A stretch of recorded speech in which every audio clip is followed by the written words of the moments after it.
আমার কাছে রবীন্দ্রনাথ মানে চিরদিনের, মানে সব সময়ের জন্য আমি সারাদিন রবীন্দ্রনাথ ঠাকুরকে নিয়ে মানে সময় কাটাই। সুতরাং আমার কাছে 22শে শ্রাবণ একটা যে শুধুমাত্র মৃত্যু দিবস এটা নয়, কারণ আমাদের জীবনের যখন খুব খারাপ সময় আসে, হ্যাঁ, সেটা তো ওনার মৃত্যু দিনের জন্য অপেক্ষা করে আসে না। সেই দিনটাতেও আমরা কিন্তু তাকে একদম মানে গভীরভাবে উপলব্ধি করি। হ্যাঁ, এবং আমি এটুকু বলতে পারি, যখন আমার খুব একটা মানসিক কষ্ট যন্ত্রণা হয়, আমি তখন গীতবিতান নিয়ে বসে পড়ি। ওখান থেকে আমি যেন একটা শক্তি পাই যে মানে উনি যে যন্ত্রণা, উনি যে মৃত্যুকে দেখেছেন, আমরা তো মানে কিছুই নই, তাও আমরা সাধারণ সাধারণ ছোট ছোট তুচ্ছ তুচ্ছ ঘটনাগুলোকে বিরাট বড় করে আমরা দুঃখ বিলাসী হয়ে পড়ি। কিন্তু মানে উনি আমাদের একটা মানে জগৎ, মানে আর কি বলবো, ওনাকে শ্রদ্ধা স্মরণ মানে কোনো নির্দিষ্ট দিন দিয়ে হয় না, সব সময়ের জন্য উনি আমাদের সুখ দুঃখ হাসি কান্না চিরসাথী। সমাজে কি তার প্রভাব দেখা যাচ্ছে?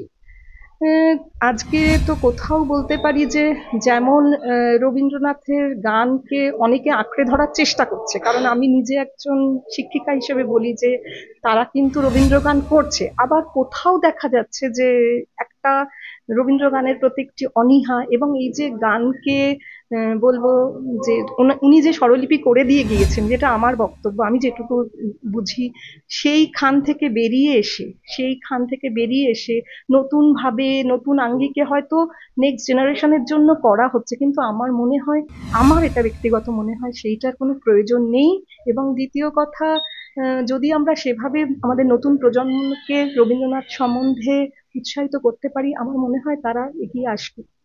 রবীন্দ্রনাথের যে মনে করুন সব থেকে যে মূল যে গান যেটা হচ্ছে জাতীয় সঙ্গীত আমাদের জনগণ মন অধি কিংবা সোনার বাংলা তোমায় ভালোবাসি, হুম। সেগুলো কি আজকের দিনে উপেক্ষিত বলে মনে হচ্ছে? কারণ যেভাবে হানাহানি চলছে, যেভাবে লড়াই চলছে, পদের লড়াই চলছে, কি আজকের দিনে সেগুলো প্রাসঙ্গিক? দেখুন, প্রাসঙ্গিক বলে জনগণমন, যে কবিগুরু যে জাতীয় সঙ্গীত লিখে গেছেন আমাদের দেশের জন্য, সেটা তো মানে চিরকালীন। কিন্তু সমাজে তার প্রভাব কোথায়? সমাজের প্রভাবটা বলতে পারি, মানুষ তো ওই যে আমি যে বলি একটা কথা, গান উনি লিখে গেছেন, বরিশো ধরা মাঝে শান্তিরও বাড়ি, কেন এ হিংসা দেশ, কেন এ ছদ্মবেশ। কিন্তু কোথায়, আমরা তো পারস্পরিক হিংসা দেশ মানে এগুলো তো সত্যি সমাজটা কিছুটা হলেও অবক্ষয়ের দিকে যাচ্ছে, যাচ্ছে না তা বলছি না, কিন্তু আমরা চেষ্টা করতে পারি সেই জায়গা থেকে বেরোনোর রাস্তা তো আমাদেরই বার করতে হবে।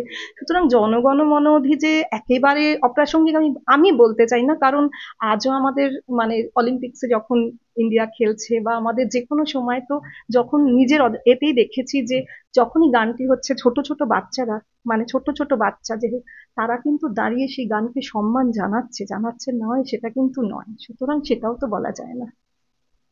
গান শোনাবো, বরিশোধরা টাইপের। বরিশোধরা মাঝে শান্তির বাড়ি, বরিশোধরা মাঝে শান্তির বাড়ি, শুষ্ক হৃদয় লয়ে আছে দাঁড়ায়ে, ঊর্ধ্বমুখে নর নারী, বরিশোধরা মাঝে শান্তির বাড়ি। Anindita Basu. Smart news Bangla. Smart news Bangla.